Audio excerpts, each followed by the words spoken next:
Olá, boa noite. Começa agora mais um programa Conversa de Domingo. Quem gosta de fazenda conhece bem aqueles momentos em que patrão e a peãozada se juntam numa roda de mate ou de tereré para contar causos de alma do outro mundo, assombração, onças traiçoeiras, pescarias inesquecíveis, enfim. O jornalista e escritor Ricardo Pieretti Câmara decidiu se aprofundar nessas histórias em seu doutorado pela Universidade Autônoma de Barcelona. Ele também é idealizador da Fundação de Cultura Nelito Câmara, em Viema. E ele é o nosso convidado de hoje do Conversa de Domingo. Boa noite, Ricardo. Muito obrigado pela sua presença. Seja bem-vindo. Boa noite, Carlos. Prazer estar aqui na TV Brasil Pantanal. Prazer é todo nosso. Ricardo, vamos começar assim, descobrindo o que te levou a se interessar por essas histórias hoje, dessa região pantaneira aí, que devem ter muitas histórias bacanas, até algumas delas você pediria que contasse pra gente durante o programa. Na verdade, eu sou nascido lá em Viema e desde pequeno sempre estive nas rodas de tereré de uma senhora que chama Dona Bené, nossa amiga querida, desde sempre, e que sempre nos contou histórias que eu fui guardando na memória. Quando eu fiz a faculdade em jornalismo e tudo isso, eu não encontrava essas histórias em nenhuma literatura. Então, quando eu tive a oportunidade de fazer o doutorado, eu decidi que ia estudar as histórias que a Dona Bené, de certa maneira, nos apresentou. Como era muito amplo o universo das histórias para fazer Pantanal, fazia parte sertaneja do Mato Grosso do Sul e parte indígena, nós focamos só no Pantanal, e então eu fui atrás das histórias contadas pelos pantaneiros. Como é que foi essa jornada sua, desde a vida acadêmica até a formação do doutorado? Assim que eu terminei, no ano 2000, a faculdade de jornalismo aqui em Campo Grande, na Universidade Federal, eu fui convidado por uma professora que tinha acabado de fazer um doutorado em Barcelona para ir estudar lá. E aí eu fui no próprio ano de 2000 e comecei a sequência de estudos, que primeiro é uma especialidade, daí depois um mestrado e depois o doutorado, finalizando em 2007 com a defesa da tese. Em 2007 você concluiu esse trabalho. Quantas pessoas, quantas histórias você ouviu para concluir essa tese? Nós selecionamos 10 contadores de causos, todos na borda do Pantanal, pessoas que tinham uma relação muito forte com o Pantanal e traziam essas histórias para o seu cotidiano. E desses nós selecionamos 161 histórias. Essas histórias, você publicou 10, tem aquelas histórias assim, que mais te chamou a atenção no meio de todo esse trabalho?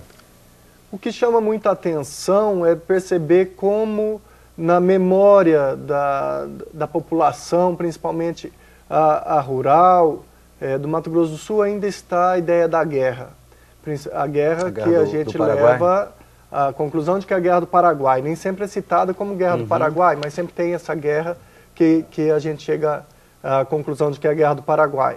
E as histórias de enterro de tesouro, de luzes misteriosas, de batalhas, tudo isso remete a um período que eu acho que foi o definidor da nossa cultura sul-mato-grossense, que é justamente a Guerra do Paraguai. Como é que é o perfil desses contadores, Ricardo? Quem são essas pessoas? Essas histórias, assim, será que de tanto se repetirem, essas pessoas acabam tornando realidade essas histórias? Tem um perfil, tem categorias de contadores de causas?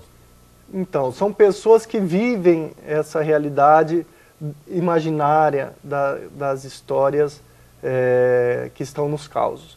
Então nós selecionamos a partir do apanhado de narrativas, nós selecionamos 3 tipos de contadores, que são os contadores livres, os contadores moderados e os contadores reprodutores. Os livres seriam os que não têm nenhum compromisso com a realidade.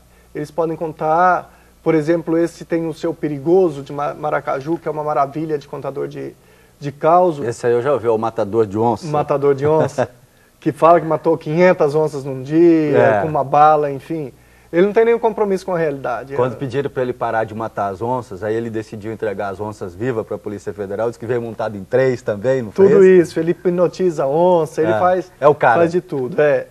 E ele é um furador de poço, que também é uma profissão muito mítica, porque você entrar no centro da Terra é uma coisa que a mitologia traz recorre várias vezes na história da literatura universal. Porque isso é importante, os causos não foram criados no Pantanal. São histórias que a gente encontra em várias partes do mundo e que de repente aparecem com as cores do Pantanal dentro da realidade pantaneira. Essa é uma das características dos causos.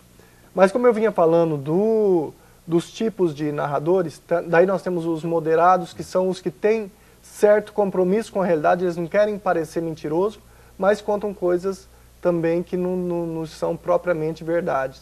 E os reprodutores que têm a preocupação de parecer, tanta preocupação em parecer mentiroso, que eles apenas reproduzem histórias que ouviram, sempre falando que isso eu ouvi e eu não tenho certeza que é verdade. Está comprando peixe que venderam para ele. Por aí. No ditado popular. Agora me diz uma coisa, você falou assim que os causos eles ganham as cores do Pantanal, né? Não são propriamente de lá. Você defendeu uma tese lá em Barcelona, e qual foi a reação da banca? Quer dizer, o que eles, a recepção deles com essas histórias que você levou para lá?